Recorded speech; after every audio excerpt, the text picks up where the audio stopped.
Welcome to another Rollos de Mujeres podcast episode. I'm your host, Ana Cruz. Our episode today is presented in English, but we will have a longer version in Spanish coming soon.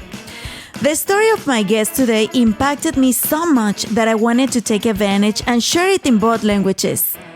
Paola Pliego is a Mexican fencer with many medals, championships, and recognitions for her amazing performance in this sport. And she's a great example of talent, hard work, and discipline, but also she is a fighter for justice. But let's jump into the interview. Hi, my name is Paola Pliego. I was Pan American champion in 2017. I was also ranked number 1 in the world in 2014. I am a fencer, and that's it. Paola, what has been some of the greatest achievements that you had in your career? I think that the greatest achievements in my career have been finishing number 1 in the world, I think, being Pan American champion, Central American champion also. But I think that the greatest achievements in my career would be, I think, being the first Mexican in accomplishing a lot of things. I think that's more than the titles. It's the doing things that have not been done before by other people. Paola, I know any kind of sport needs discipline, dedication, a lot of practice, passion, love, sacrifices. But what do you think are the qualities and the skills that define you, that make you get where you got in sports? I think that hard work. I think that's the most important quality for any sport, and especially for fencing, or maybe for anything in life. I think you need to work hard for whatever you want to achieve. You need to be resilient. You need to work hard. You need to never give up. I know that it sounds cliche because everyone will tell you that, but it's really the only secret. If you're looking for the secret in life for anything, hard work is the only thing that you can do. You have to try to find a way to do more than everyone else. Confidence is a very important thing for any athlete. And when you are little, you don't know where to get that confidence from. But coaches and mentors play a big role in the confidence of an athlete. And it was a coach that made you believe in yourself when he told you, if you practice with me, you can be a world champion. Can you tell us a little bit about that story, please? That happened for me. That changed for me when I went to Portland, and there was a coach that had coached the previous Olympic champion, and he told me, I think that you can make it, and I think that you could be a champion. And I was like, I don't think so. I don't think that you know who I am. I am not like her. I don't think that you know me. And he was like, no, I think that you can. And he made me believe that it was possible. And I never in my life had seen someone that had some confidence in someone like me, and him believing in me made me believe that it was possible. And that really switched a flip on me where everything was possible. So I think that really made a big difference. Now, you were telling me that you come from a family with very strong women. Many women out there, especially coming from Latin America, we don't have that. And when you are an athlete in any sports, we face so many places, environments, teams that are represented by men. I think that, first of all, yes, the sports world, it's a dangerous world for women. So it's somewhere where, yes, we have to be careful, but we have to make it our place. It's somewhere where we have to be strong, and we have to say, hey, no, this is my place. You are not going to tell me how to do things. You are not going to come here and tell me how I'm supposed to behave, how I'm supposed to dress, how I'm supposed to be less of what I am. Because especially that happened to me a lot, where I'm fencing. That is my sport. It's a really European sport, and a lot of the times I have to train in Europe.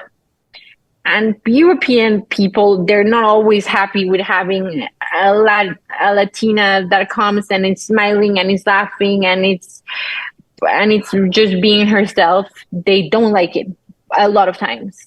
And they will try to be like, oh, well, keep it quiet, keep it down. And you have to be like, no, I'm sorry, but that's the way that I am. And you cannot treat me differently just because you don't like the way that I am.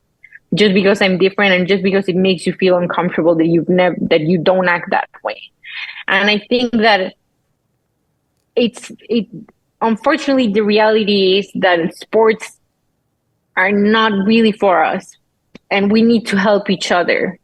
We need to be there for each other. Women need to lift each other in sports. We need to lift each other up, and we need to help each other, and we need to make it an environment where there's more women coaching, where there's more women in sport that are in positions of power, not just men, I think. Mm-hmm.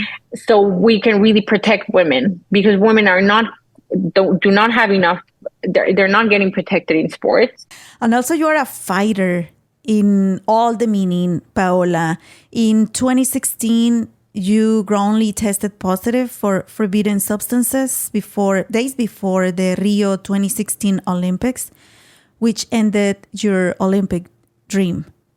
It was something that changed your life completely in sports and also personally. What exactly happened, and who are you after that event? It was 3 days before I left for the Olympics in Rio. And they sent me an email saying that I tested positive for doping. And then 1 month after, they sent another email saying that the lab made a mistake and that I could go back to fencing. But the Olympics had already passed, so I just didn't go to the Olympics because of a mistake that they made in the laboratory in Mexico. So that's what happened. And I couldn't go to the Olympics because of that.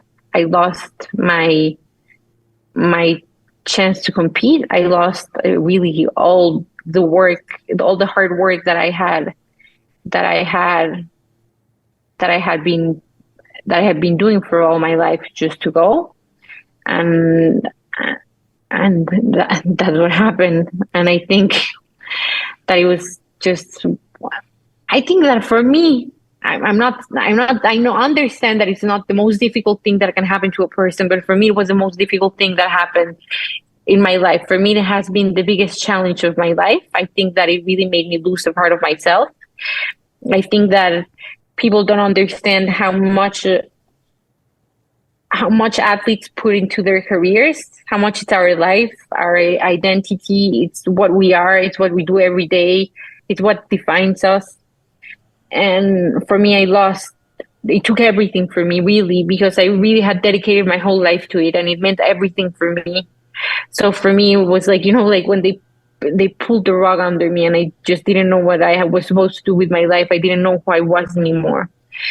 And, you feel so proud when you qualify for something that you think I wasn't even supposed.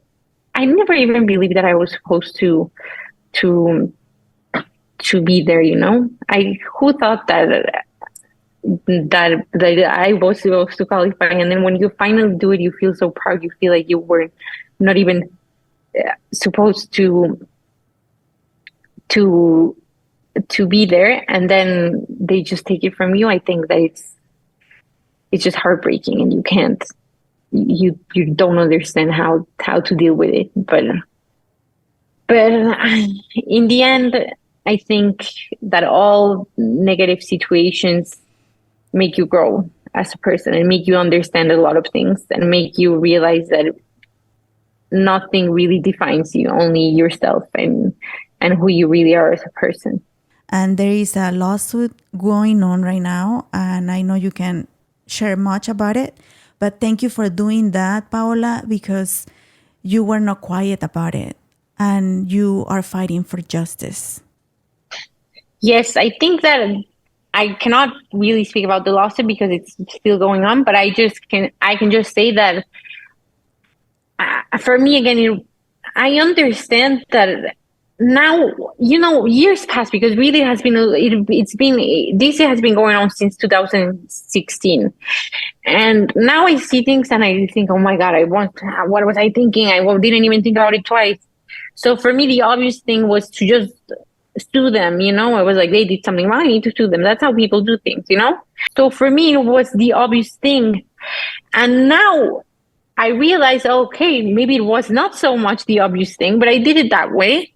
And now I'm happy that I did it.